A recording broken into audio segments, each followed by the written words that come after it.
Hello dear viewers, mind over matter में आप सभी का स्वागत है। आज हम बात करेंगे टाइप्स ऑफ कम्युनिकेशन के बारे में। पिछले लेक्चर में हमने जाना था कि कम्युनिकेशन क्या है, कौन से वर्ड से वो डिराइव किया गया है, क्या कम्युनिकेशन की प्रोसेस है, फंक्शंस है। ये सारी चीज़ें जो है हमने डिटेल में कम्युनिकेशन के पिछले लेक्चर में पढ़ी थी। आज के इस लेक्चर में हम जानेंगे कि टाइप्स ऑफ कम्युनिकेशन क्या है और इफेक्टिव कम्युनिकेशन करने के लिए 7 C's जो है वो कौन कौन से हैं। तो बिना किसी देरी के हम स्टार्ट करेंगे हमारा आज का लेक्चर। लेकिन उससे पहले मैं आपको बताना चाहूंगी कि कम्युनिकेशन, जैसे कि मैंने आपको पिछले लेक्चर में भी बताया था कि कम्युनिकेशन जो है वो ह्यूमन सर्वाइवल के लिए बहुत ज़्यादा इम्पॉर्टेंट है। जैसे जीने के लिए खाना, पानी, एयर जो हम ब्रीथ करते हैं वो सारी चीज़ें ज़रूरी है, वैसे ही जीने के लिए कम्युनिकेशन भी ज़रूरी है। मैन एक सोशल एनिमल है, मैन आइसोलेटेड नहीं रह सकता है, इसलिए उसको डे टू डे बेसिस पर अपने सामने वाले व्यक्ति से कम्युनिकेट करना ही पड़ता है। तो कम्युनिकेशन जो है वो हमारी डेली लाइफ के साथ चलती है। जीने से लेकर मरने तक इंसान कम्युनिकेट करता है, और कम्युनिकेट कभी हम कम्युनिकेशन से छूते नहीं रहते। हम हमेशा अपनी थ्रू आउट लाइफ कम्युनिकेट करते हैं, वेदर थ्रू वर्ड्स और थ्रू एक्शंस। ठीक है, तो आज के हम इस वीडियो में, आज के इस लेक्चर में हम बात करेंगे टाइप्स ऑफ कम्युनिकेशन के बारे में। कम्युनिकेशन कौन कौन सी है। तो जो सबसे पहली हमारी टाइप है कम्युनिकेशन की, वो है interpersonal communication. Interpersonal communication. Interpersonal communication जो है ये दो व्यक्तियों के बीच विचारों का आदान प्रदान है। इंटर मतलब cross exchanging your beliefs, thoughts, actions, values, feelings, anything, जैसा कि मैंने आपको पिछले लेक्चर में भी बताया था। ठीक है, वो कॉमन ग्राउंड जो है beliefs, actions, desires, thoughts etcetera etcetera, वो जितनी भी सारी चीजें हैं उसका जो कॉमन ग्राउंड है वो सेम रहेगा। ठीक है, तो इंटरपर्सनल जो कम्युनिकेशन है ये दो व्यक्तियों के बीच में अमूमन होती है, और ये हमारा डे टू डे लाइफ में, day to day life basis पर हम इंटरपर्सनली कम्युनिकेट करते हैं। दो लोगों के बीच में जब विचारों का आदान प्रदान होता है तो हम उसे क्या कहते हैं, दैट वी आर कम्युनिकेटिंग इंटरपर्सनली। ठीक है, इंटरपर्सनल कम्युनिकेशन बहुत इंपॉर्टेंट होता है और ये डेली बेसिस पर हम करते हैं, और इंटरपर्सनल कम्युनिकेशन में सिर्फ दो लोग इन्वॉल्व होते हैं। एंड इसमें आप जैसे फॉर एग्जांपल अपने बेस्ट फ्रेंड से बात कर रहे हैं, अपनी फीलिंग शेयर कर रहे हैं, फिर आपका बेस्ट फ्रेंड जो है वो आपकी बात को समझ रहा है, उसको इंटरप्रेट कर रहा है, फिर अपनी चीज़ जो है, अपने विचार जो है वो उसमें रखकर तुमसे आगे बात कर रहा है। तो ये जो सारी, ये जो पूरी प्रोसेस है, ये इंटरपर्सनल कम्युनिकेशन के अंडर ये प्रोसेस आती है। फिर जो हमारी सेकेंड टाइप है that is intrapersonal. Intrapersonal, inter और इंट्रा। इंट्रा मतलब with in, intra means with in, intra means with in and inter means between two people, cross exchanging, right. तो इंट्रापर्सनल जो है ये होता है जब हम खुद से बात कर रहे होते हैं, अपने थॉट्स, अपने बिलीव्स, अपनी डिजायर्स, अपनी सारी चीजें जो है वो हम अपने अंदर रखते हैं और खुद से ही बात करते हैं। इंटर मतलब कि हम दूसरों से बात कर रहे हैं, we are cross exchanging, and intra मतलब विद इन। ठीक है, इंट्रा में क्या होता है, हम जैसे अमूमन कहते हैं कि अपनी अंतरात्मा से बात करो, अपने अंतरात्मा के अंदर झांक कर देखो कि तुम किस टाइप के व्यक्ति हो या फिर तुम्हें क्या करना चाहिए आगे लाइफ में। तो जब हम खुद से बात करते हैं, खुद की थॉट्स, खुद की फीलिंग्स, खुद की डिजायर्स खुद के अंदर रखकर हम खुद से बात करते हैं, तो ये जो चीज है ये इंट्रापर्सनल की कैटेगरी में आती है। इसको हम क्या कहेंगे, that we are communicating intrapersonally. Okay, फिर हमारा जो थर्ड टाइप है this is group communication. Group communication as suggested by the name, group मतलब लोगों का समूह। लोग कुछ कितने भी हो सकते हैं, दो या फिर दो से ज्यादा। ठीक है, तो ग्रुप कम्युनिकेशन में जब हम पार्ट लेते हैं, ग्रुप डिस्कशन में पार्ट लेते हैं, तब भी तो हम किसी दूसरे व्यक्ति के विचार सुन रहे होते हैं किसी टॉपिक को लेकर, और फिर अपने विचार जो हैं हम उस डिस्कशन में आगे रखते हैं, we put forward our thoughts in that discussion. Okay, so group communication भी जो है ये बहुत सारे लोगों के बीच में होता है, इसमें भी थॉट्स, आइडियाज, ये सारी चीज़ें जो हैं इसका एक्सचेंज होता है लोगों के बीच में।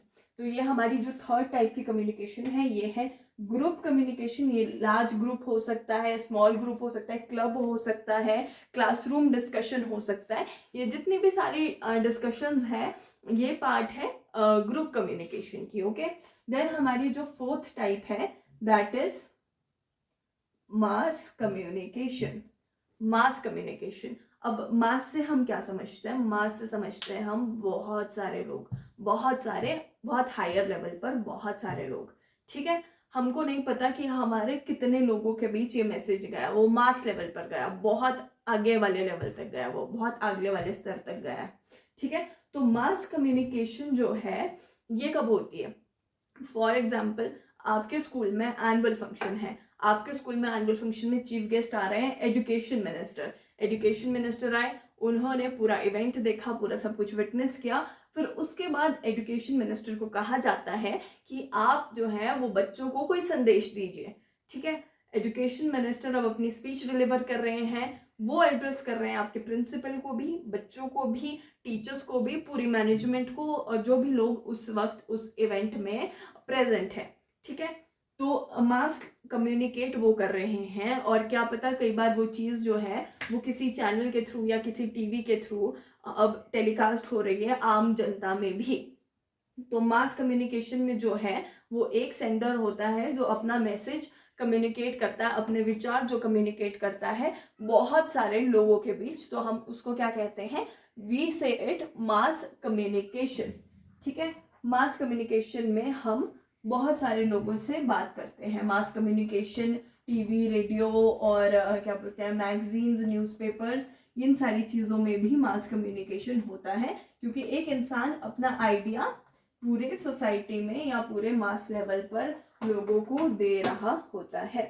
फिर इसके बाद हमारा जो नेक्स्ट टाइप आता है that is Meta communication. Meta communication होता है जब हम किसी को फ्लैटरिंग रिमार्क देते हैं, जैसे कि बात हमने कुछ और कही लेकिन हम ना चाहते हुए भी उसमें कुछ और चीज़ हमने ऐड कर दी और हमने एक फ्लैटरिंग सा रिमार्क दे दिया किसी व्यक्ति को किसी बात पर। ठीक है, मतलब हम ज़रूरत से ज़्यादा जब बोल जाते हैं और कुछ फ्लैटरिंग रिमार्क दे देते हैं कि neither it's positive nor it's negative, और कुछ ऐसा ही हम कैजुअल सी बात कर देते हैं टॉपिक से इधर उधर, तो हम उसको क्या कहते हैं? हम उसको कहते हैं मेटा कम्युनिकेशन। फिर उसके बाद जो हमारा सिक्स्थ आता है दैट इज फॉर्मल कम्युनिकेशन।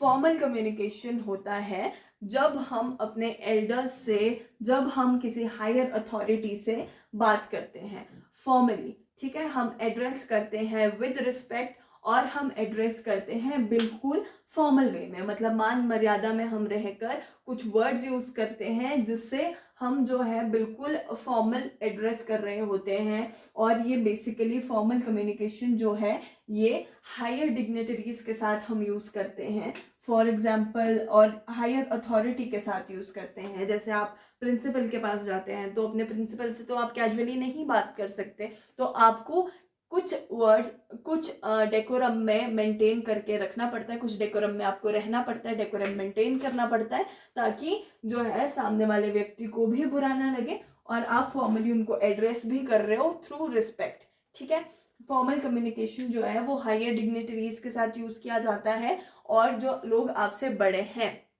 उनसे हम यूज करते हैं और उनके साथ हम फॉर्मली कम्युनिकेट करते हैं। फिर इसके बाद जो हमारा सेवेंथ आता है दैट इज इनफॉर्मल कम्युनिकेशन।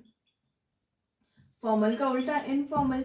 ठीक है, फॉर्मल का उल्टा इनफॉर्मल मतलब कि जब हम इनफॉर्मल कम्युनिकेशन हम कब यूज करते हैं? जब हम किसी से बहुत ज्यादा क्लोज होते हैं। क्लोज होते हैं जैसे अपने फ्रेंड्स हैं, हमारे फैमिली मेंबर्स हैं, brother sister cousins what ever, जब हम उनसे अपने मन के कोई भी विचार शेयर करते हैं बहुत मतलब सरलता से और बिना किसी हेजिटेशन के हम उनसे बात करते हैं, तो हम इनफॉर्मली कम्युनिकेट करते हैं। ठीक है, और हम इनफॉर्मल कम्युनिकेशन जब हम करते हैं तो हमें ऐसा लगता है कि हम उस व्यक्ति के कुछ ज़्यादा क्लोज हैं और हमें क्लोजनेस वी फीलिंग जैसी चीज़ें जो हैं वो कम्युनिकेशन के दौरान महसूस होती है। ठीक है, तो ये है हमारी इनफॉर्मल कम्युनिकेशन। फिर उसके बाद हमारा जो 8th आता है वो है डाउनवर्ड कम्युनिकेशन। डाउनवर्ड कम्युनिकेशन क्या है? डाउन मतलब अपने से नीचे। जब हम अपने से नीचे वाले औहदे वाले व्यक्ति से बात करते हैं, अपने नीचे औहदे वाले व्यक्ति से बात करते हैं, when we are talking to a person who is status wise और जॉब वाइज और salary wise below than us, तो हम क्या उसको कहते हैं? हम कहते हैं उसको डाउनवर्ड कम्युनिकेशन। डाउनवर्ड कम्युनिकेशन होती है जब हम अपनी पावर, अपनी अथॉरिटी से किसी लोअर लेवल वाली अथॉरिटी या लोअर लेवल वाले इंसान से जब हम बात करते हैं तो हम उससे क्या कहते हैं? Downward communication. ठीक है, फिर उसके बाद हमारा जो 9th आता है that is upward communication. Downward का उल्टा अपवर्ड। डाउनवर्ड में मैंने आपको बताया कि जब आप किसी नीचे वाले व्यक्ति से बात कर रहे हैं, अपनी अथॉरिटी से नीचे वाले व्यक्ति से बात कर रहे हैं, तो वो क्या हुई? वो हुई डाउनवर्ड कम्युनिकेशन। और अपवर्ड कम्युनिकेशन क्या है? जब हम अपनी हायर अथॉरिटी से बात कर रहे हैं। फॉर एग्जाम्पल, आप किसी ऑफिस में काम कर रहे हैं, आपका जो औहदा है उससे ऊपर जो आपके बॉस है, जब हम उनसे बात करेंगे तो हम उसको कहेंगे अपवर्ड कम्युनिकेशन। और जब जैसे आप मान लो सेकंड क्लास ऑफिसर हैं और आप 4th क्लास वर्कर्स से बात कर रहे हैं जब, तो वो होगी डाउनवर्ड कम्युनिकेशन। तो जब आप अपने औहदे से ऊपर वाले व्यक्ति से बात करेंगे that will be considered as upward communication. और जब आप अपने औहदे से नीचे वाले व्यक्ति से बात करेंगे so this will be considered as downward communication. फिर इसके बाद जो हमारा 10th जो टाइप है हमारी, that is what is that is lateral communication. हमारी जो 10th टाइप है that is lateral communication. Lateral 10th है ये। Lateral communication. लैटरल कम्युनिकेशन क्या है? लैटरल मतलब ऑन द सेम लेवल। जैसे आप अपने कोलीग से बात कर रहे हैं तो वो क्या हुई? वो हुई लैटरल कम्युनिकेशन। जब आप अपने कोलीग से बात करेंगे तो वो हुई लैटरल कम्युनिकेशन। आप भी उसी पोजीशन पर है, आपका जो दूसरा वर्कर है, को वर्कर है, वो भी सेम पोजीशन पर है। जैसे कि आप अपने क्लासमेट से बात कर रहे हैं, for example you are studying in 5th standard, तो आप 5th स्टैंडर्ड वाला जो है वो 5th स्टैंडर्ड से बात करेगा जब, तो वो होगा क्या? Lateral communication. मतलब दोनों जने सेम औहदे पर हैं और सेम क्लास में हैं, सेम बैचमेट्स हैं या फिर वॉट एवर XYZ, तो वो जब हम उनसे कम्युनिकेट करेंगे तो हम उसको क्या कहेंगे? Lateral communication. ठीक है, लैटरल कम्युनिकेशन।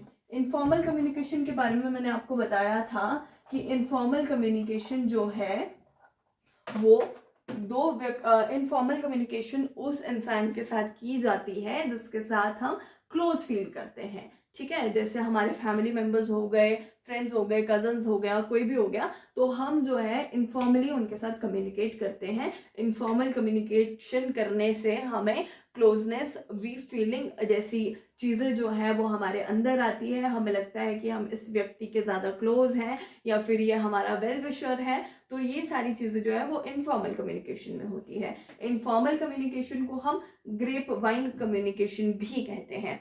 फॉर इंस्टेंस आपके एग्जाम में आ जाता है कि what is grapevine communication, what do you understand by grapevine communication. तो आपको घबराना नहीं है, आपको इनफॉर्मल कम्युनिकेशन की डेफिनेशन लिखनी है। ओके, फिर इसके बाद जो हमारा नेक्स्ट है वो आता है इफेक्टिव कम्युनिकेशन के जो 7 C's है वो कौन कौन से हैं?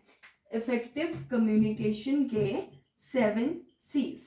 इफेक्टिव कम्युनिकेशन के 7 C's जो है वो कौन से हैं? पहला जो हमारा C है इफेक्टिव कम्युनिकेशन का दैट इज क्लैरिटी। क्लैरिटी मतलब स्पष्टता। ठीक है, क्लैरिटी क्या है? क्लैरिटी आपके विचारों में, क्लैरिटी आपके मैसेज में। जो हम मैसेज कम्युनिकेट करने जा रहे हैं दूसरे व्यक्ति को वो क्लियर होना चाहिए, क्लैरिटी उसमें होना चाहिए। अगर क्लैरिटी ही नहीं है आपके शब्दों में, क्लैरिटी नहीं है आपके सेंटेंसेस में, तो जो दूसरा व्यक्ति है वो आपके मैसेज को कई बार मिस इंटरप्रेट कर जाता है। वो अपनी खुद से अपनी एक थिंकिंग बना देगा, खुद से एक माइंडसेट बना देगा कि शायद वो इंसान ये बोलने जा रहा था और वो सही से ये चीज़ नहीं बोल पाया। तो वो जब अपनी परसेप्शन बिल्ड होती है, जब मैसेज क्लियर ना हो, अगर मैसेज क्लियर है, आपने क्लियरली अपना मैसेज डिलीवर किया, तो क्या है, कोई मिस इंटरप्रिटेशन नहीं होगी, कोई अपना खिचड़ी नहीं बनाई जाएगी, कोई ख्याली पुलाव नहीं पकाया जाएगा, और जो है मैसेज क्लियरिटी के साथ जब डिलीवर होगा तो जो रिसीवर है उसको भी जो है वो बात क्लियरली समझ आएगी। ठीक है, तो इफेक्टिवली अगर आप कम्युनिकेट कर रहे हैं तो आपका जो सबसे पहला स्टेप है जो आपको फॉलो करना है, that is clarity. Okay, then the second is correctness.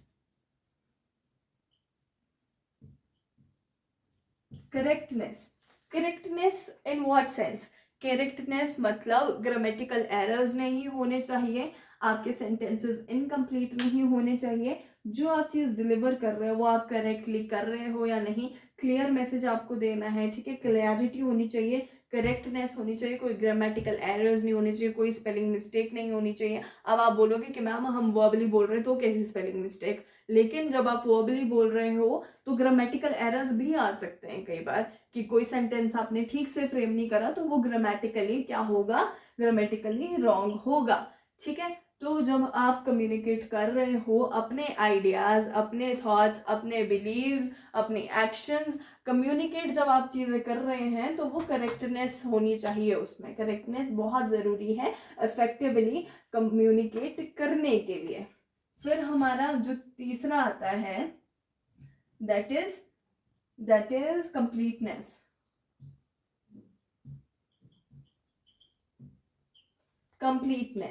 Completeness क्या? कंप्लीटनेस मतलब संपूर्णता। संपूर्णता किसमें? आपके मैसेज में। जो आप मैसेज डिलीवर कर रहे हैं वो इनकम्प्लीट नहीं होना चाहिए, वो कंप्लीट होना चाहिए।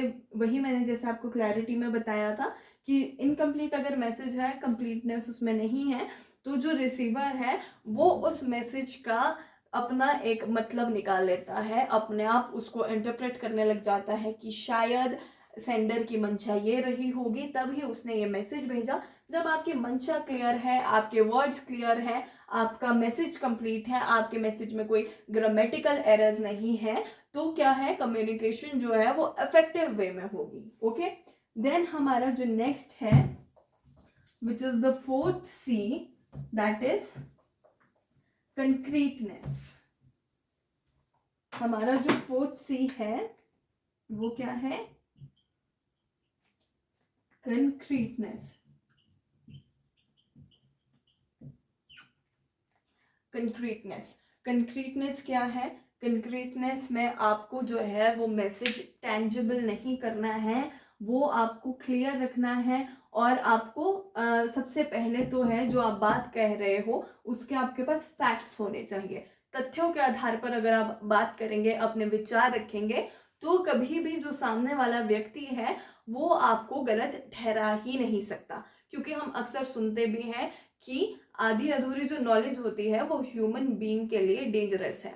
अगर आपके पास किसी चीज़ की कंप्लीट नॉलेज है तभी आप बात करें। अगर आपके पास आधा अधूरा ज्ञान है, आधा अधूरा ज्ञान जो है वो हमेशा इंसान के लिए घातक साबित हो सकता है। तो आपका जब क्या बोलते हैं, कंक्रीटनेस होगी आंसर में, फैक्ट बेस्ड होगा, टेंजिबल नहीं होगा आपका सेंटेंस या फिर आपके थॉट्स, तो आपकी कम्युनिकेशन जो है वो इफेक्टिव होगी। तो आपको करेक्ट कंक्रीटनेस का भी ध्यान रखना है।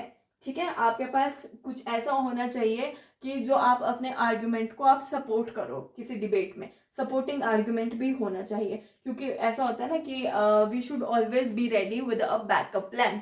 तो कंक्रीटनेस में क्या है, पहले तो फैक्ट बेस्ड वो होना चाहिए, फिर उसके बाद आपको टैंगल नहीं करनी है चीज़ें, सेंटेंसेस आपस में मिक्स मर्ज नहीं करने की, कि यहाँ से उठाया कि यहाँ से उठाया, ऐसे किया। आपका बिल्कुल कंप्लीट क्लियर होना चाहिए, और करेक्टनेस और कंक्रीटनेस, क्लैरिटी, सारी चीज़ें उसमें होनी चाहिए। और जब आप किसी आर्ग्यूमेंट में पार्ट ले रहे हैं तो आपको उसमें क्या करना है, एक आपके पास सपोर्टिंग आर्ग्यूमेंट भी होना चाहिए, आपके पास सफिशिएंट नॉलेज होनी चाहिए उस टॉपिक के बारे में। देन हमारा जो फिफ्थ है दैट इज कंसाइज। कंसाइज मतलब डायरेक्ट मुद्दे पे आना है, मुद्दे पर आना है, डायरेक्ट मुद्दे पर आना है, मुद्दे की बात करनी है। ऐसे जो व्यक्ति है कम्युनिकेशन में, आपको उसको उलझाना नहीं है, आपको उलझाना नहीं है। You should be clear that what you have to convey. आपको क्लियर होना चाहिए कि आपको एक्चुअल में कौन सी बात बतानी है। आपको शॉर्ट प्रिसाइज मैसेजेस यूज करने हैं, जिससे ना आपको दिक्कत हो कोई मैसेज कन्वे करने में, ना ही समझने वाले को कोई दिक्कत हो। ठीक है, जैसे आप कोई अच्छा सा मैसेज आप डिलीवर कर रहे हैं और आप मतलब पूरी खिचड़ी बना रहे हैं कि जी ऐसा था, फिर ऐसा था, फिर ऐसा था, फिर मुद्दे की बात जो है वो इतनी सी निकलती है, या मुद्दे की आपने बात ही नहीं करी जिस बारे में आपको बात करनी थी, that what you are talking about. तो जो आपको बात करनी है, जो मुद्दा है, वो आपको सबसे पहले रखना है। Your messages should be short, concise, ठीक है, ताकि जो रिसीवर है, जो सामने वाला व्यक्ति है, उसको भी पता चल पाए कि आप असल में किस चीज के बारे में बात कर रहे हैं, या किस चीज के बारे में आप बात करना चाहते हैं। तो ये सारी जो चीजें हैं, ये अफेक्टिव कम्युनिकेशन का एक बहुत बड़ा पार्ट है। ठीक है, फिर आपका जो सिक्स्थ आता है वो है कोहेरेंस। कोहेरेंस का मतलब क्या होता है कि जो आपका पहला पैराग्राफ है वो आपके दूसरे पैराग्राफ से लिंक होना चाहिए। कोहेरेंस हम अक्सर देखते हैं डिबेट्स में, या फिर ग्रुप डिस्कशन में, या डेक्लेमेशन में, ऐसे सब चीज़ों में हम देखते हैं। जैसे डेक्लेमेशन में भी जब हम पार्ट लेते हैं तो वो भी तो कम्युनिकेशन का पार्ट है। ठीक है, तो हम जब डेक्लेमेशन में पार्ट ले रहे हैं, हम अपने किसी व्यक्ति या फिर किसी एक बर्निंग इशू पर कोई बात रख रहे हैं, तो उसमें हम क्या करते हैं, हम पहले भूमिका बांधते हैं, फिर उसके बाद हम नेक्स्ट बात करते हैं, फिर नेक्स्ट बात करते हैं। तो जो ये पैराग्राफ्स होते हैं ये इंटर रिलेटेड होते हैं एक दूसरे से। या फिर फॉर एग्जांपल आप प्रेजेंटेशन दे रहे हो किसी टॉपिक पर, तो आप जब प्रेजेंटेशन दोगे तो आपका जो पहली जो फ्रेज है, जो पहले आपका इंट्रोडक्शन है, वो आपके बाकी पैराग्राफ से भी जो है वो रिलेट करने चाहिए। ऐसा नहीं कि आप अभी बात कर रहे हो जी कम्युनिकेशन के बारे में और फिर आप जंप कर जाओ एकदम टेलीविजन रेडियो पर, ठीक है, या फिर किसी और टॉपिक पे आप कम्युनिकेशन से डायरेक्ट बात करने लग जाओ मूवीज की या और चीज़ों की। हालांकि कम्युनिकेशन से हम किसी भी टॉपिक पे जंप कर सकते हैं, क्योंकि जितनी भी चीज़ें ह्यूमन लाइफ में हो रही है वो सारी कम्युनिकेशन की वजह से हो रही है, और कम्युनिकेशन ऐसा कोई चीज़ नहीं है जो कम्युनिकेशन के बिना हो रही है। इसलिए कम्युनिकेशन जो है वो कहीं पर भी एडजस्ट हो जाता है। ठीक है, कम्युनिकेशन जो है एक ऐसा टॉपिक है, एक ऐसा यूनिवर्सल टॉपिक है जो मूवीज के साथ भी चलेगा, और हमारा न्यूज़पेपर, रेडियो, टेलीविजन और बाकी सारी चीज़ों के साथ भी चलेगा, ह्यूमन लाइफ से भी चलेगा, पॉलिटिक्स से भी चलेगा।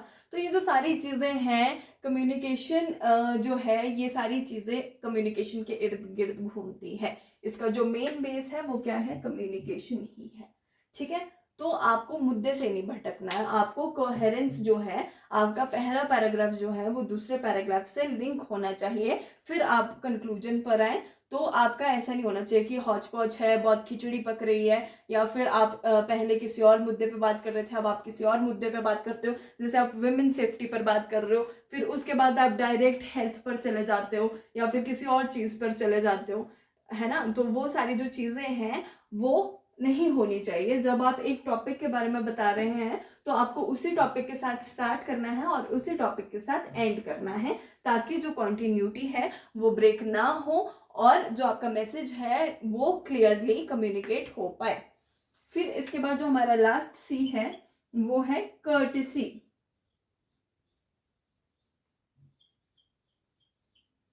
कर्टिसी, कर्टिसी क्या है, कर्टिसी है रिस्पेक्टफुल, और रिस्पेक्टफुल वे में कर्टिसी को हम यहाँ पर देख रहे हैं।